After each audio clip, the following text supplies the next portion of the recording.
श्री मुख है श्रीमद् भागवत भगवान का।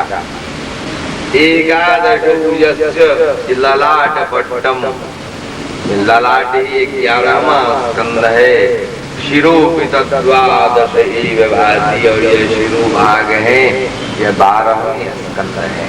तब तमादिदेवम पुरुषम पुराणम तमाल रूपम सुविदावतारम अपार संसार समुद्र से तुम भजामहे श्रीमद्भागवत स्वरूपम।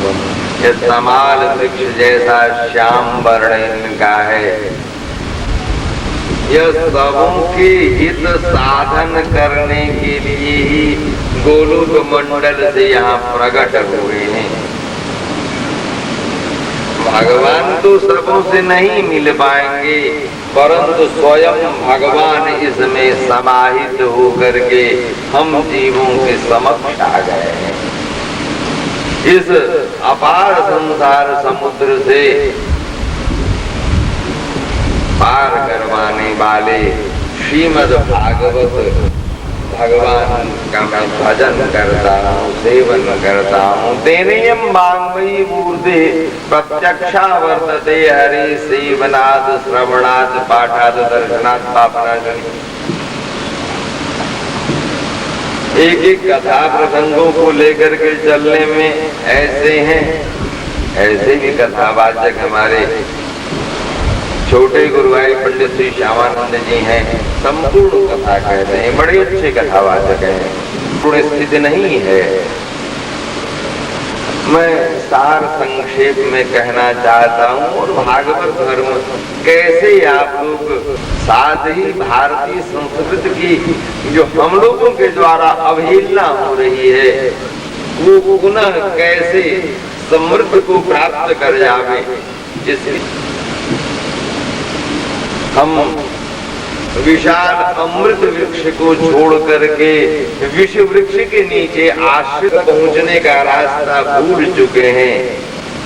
हम आप सबों के समक्ष अपने गुरुदेव की वाणी जो भी इच्छा करेंगे, जे यथा माम प्रपद्यन्ते तां तथैव भजाम्यहम्, उसी प्रकार की। तो कहीं बाहर भिक्षा मांगने जाए, हम भारतीयों में किस वस्तु का अभाव है?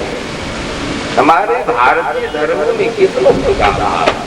अपने धर्म की ओर, अपने संस्कृति की ओर, अपने संस्कार की ओर हम लोग उन्मुख हो। देख और देवता, ये दोनों तो भगवान के ही हैं।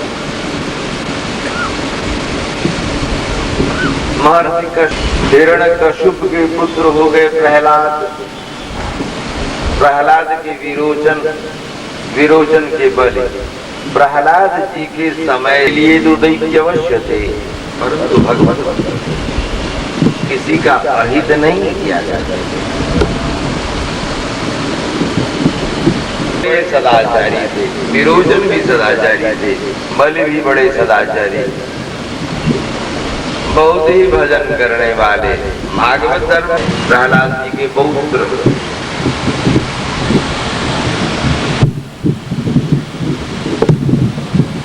उस समय में समुद्र मंथन में ये समुद्र हमों का शरीर या वृक्ष ही मन है मथान, इसी से मंथन क्रिया हम लोग अपना करते हैं। भीतर में जो वासना रूपी अनेक प्रकार के है, यदि आप नाम जपते होंगे, भूतलावन शंकर नाम जापक है,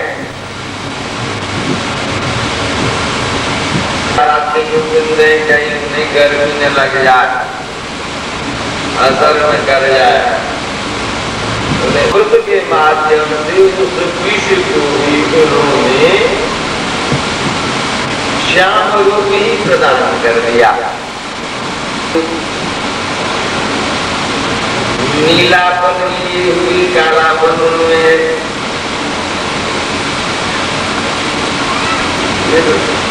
बहुत सारे वस्तुओं की प्राप्ति दे दिया गया। देवता को दिया गया, लक्ष्मी दिया। मैं बंटवारे की चीज नहीं,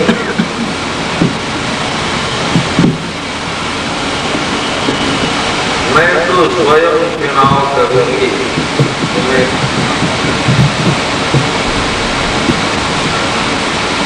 जिसमें पूर्ण धैर्य हो,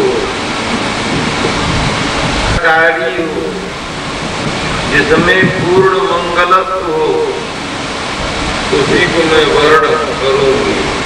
इसीलिए लक्ष्मी वन बीज है, पृथ्वी बीज है, पाई जाती है। महर्षि भृगु मारे लाभ हो गया, एक ब्राह्मण देवता कहा मेरे कठोर शास्त्र बहुत अपराध करने पर भी क्षमा ही करते चलते हैं जीवों। कल्याण क्षेम का मतलब होता है योगक्षेमम वहाम्यहम, यह विष्णु ही प्रदान करते हैं परम कल्याण। इसलिए इतने तब अमृत की उत्पत्ति हुई। अब अमृत की उत्पत्ति होने से असुर कहते थे मैं लूंगा, देवतागण कहते थे मैं ही लूंगा।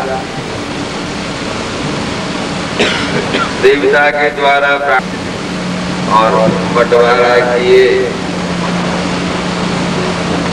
बोले असुर लोग यदि अमर हो जाएंगे तो सभी भोगी ही बन जाएंगे।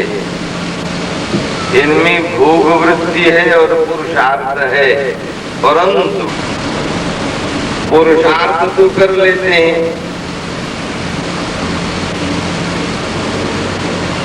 विजय प्राप्त कर लेते हैं, वस्तु की प्राप्ति कर लेते हैं, परंतु भोगों की निस्सारता को नहीं समझ पाते। उन्हीं के अनुसरण से उन्हीं में स्थित हो जाते हैं। तो इनकी सृष्टि हो जाने से फिर यह संसार लय हो जाएगा।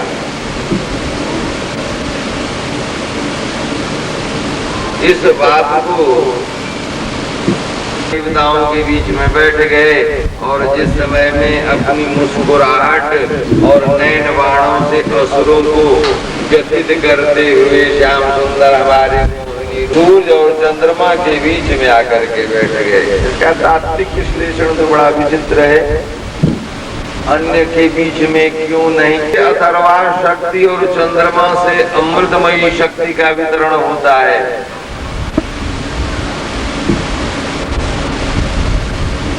राहु ऐसे तत्व हैं जो गोपनीय अध्यात्म विद्या के बड़े ही ज्ञाता हैं, श्री कृष्ण के बड़े असीम भक्त हैं। समस्त जीवों की वेदना को समझने वाले हमारे श्री गोविंद हैं और समस्त जीव भी उनकी स्थिति को समझने वाले हैं। गोविंद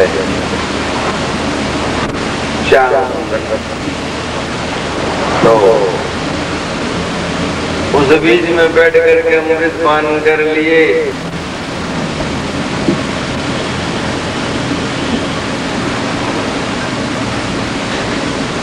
जो तेजस तत्व की प्राप्ति के लिए जो अपने को आहुत कर दिया वही राहु है।